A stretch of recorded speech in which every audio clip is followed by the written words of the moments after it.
Hi friends, जैसा कि आप जानते हैं हमारा ब्रह्मांड इतने सारे रहस्यों से भरपूर है कि हम अपनी सोच और कल्पना को भी वहां तक नहीं पहुंचा सकते। न जाने कितने सालों पहले बना और कब तक रहेगा, इसकी कोई कल्पना नहीं की जा सकती।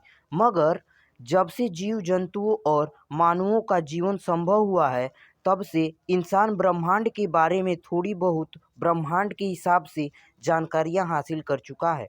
ब्रह्मांड गतिमान है और रहेगा। हर चीज़ गतिशील और अस्थिर है, लेकिन इनमें से कुछ चीज़ें ऐसी हैं जो ब्रह्मांड को संजो कर रखती हैं, तो कुछ ऐसी भी हैं जो हर चीज़ को नष्ट कर देती हैं। इनमें से एक होती है ब्लैक होल, काला छिद्र। और आज हम इसी के बारे में कुछ तथ्य और रहस्य आपको बताना चाहते हैं। तो चलिए जानते हैं, ब्लैक होल क्या है। नाभिकीय संलयन न्यूक्लियर फ्यूजन से निकली हुई प्रचंड ऊष्मा के कारण ही तारा गुरुत्वाकर्षण संतुलित में रहता है। इसलिए जब तारों में मौजूद हाइड्रोजन खत्म हो जाती है तो वह तारा धीरे धीरे ठंडा होने लग जाता है। फिर अपने ही ईंधन को समाप्त कर चुके सौर द्रव्यमान से 1.4 गुना द्रव्यमान यानी मास वाले तारे, जो अपने ही गुरुत्वाकर्षण के विरुद्ध खुद को नहीं संभाल पाते, तो ऐसी स्थिति में इन तारों के अंदर एक विस्फोट यानी एक्सप्लोशन होता है, जिसको हम सुपरनोवा या महानोवा कहते हैं। इस विस्फोट के बाद यदि उस तारे का कोई घनत्व वाला अवशेष बचता है तो वह बहुत भयंकर घनत्व युक्त न्यूट्रॉन स्टार बन जाता है। और ऐसे तारों में अपार गुरुत्वीय खिंचाव होने के कारण तारा संकुचित होने लगता है, और वह संकुचित होते होते अंत में एक निश्चित क्रांतीय सीमा तक संकुचित हो जाता है। और इस अपार असाधारण संकुचन के कारण उसका स्पेस और टाइम भी विकृत हो जाता है, और अपने में ही स्पेस और टाइम का अस्तित्व मिट जाने के कारण वह अदृश्य हो जाता है। और यही वह अदृश्य पिंड होते हैं जिनको हम ब्लैक होल कहते हैं। ब्लैक होल के बारे में दुनिया के सामने सबसे पहले अपने विचार प्रोफेसर जॉन माइकल ने 1783 में प्रकट किए थे, जो कैम्ब्रिज यूनिवर्सिटी के एक अध्यापक थे। उनके बाद 1796 में फ्रांस के एक साइंटिस्ट पीरे सिमन ने अपनी किताब द सिस्टम ऑफ वर्ल्ड में ब्लैक होल के बारे में विस्तार से जिक्र किया।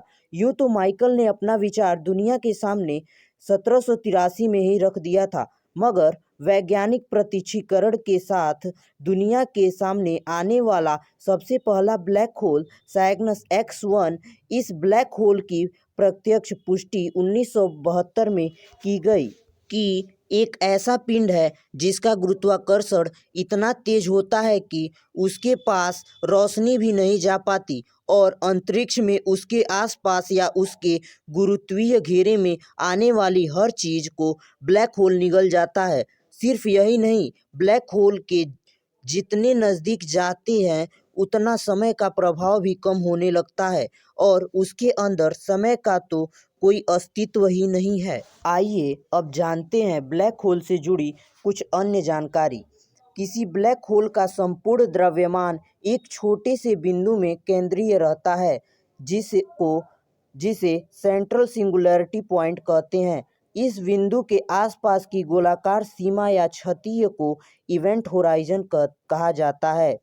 इस इवेंट होराइजन के बाहर प्रकाश या कोई और वस्तु नहीं जा सकती, और ना ही वहाँ समय का कोई अस्तित्व है। आइंस्टाइन के स्पेशल थियरी ऑफ रिलेटिविटी के अनुसार इस ब्लैक होल की क्षितिज में कुछ दूर एक निश्चित सीमा पर खड़े प्रेक्षक की घड़ी बहुत स्लो हो जाएगी, और वहाँ का टाइम बहुत स्लो चलेगा। याद रहे कि समय निरपेक्ष है और समय का बहाव ब्रह्मांड की विभिन्न जगहों पर अलग अलग गति में है। यानी कि धरती पर जो टाइम चल रहा है, ब्रह्मांड में कहीं दूर टाइम इससे फास्ट या स्लो चल रहा होगा। इसको टाइम डिल्यूशन कहते हैं।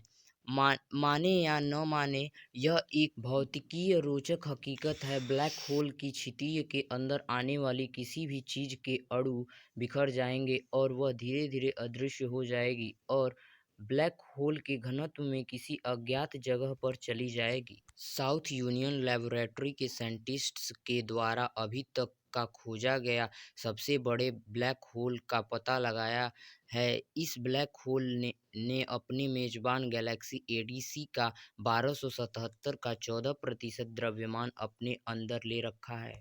अगर वीडियो अच्छा लगे तो लाइक करें, शेयर करें और सब्सक्राइब करना ना भूलें।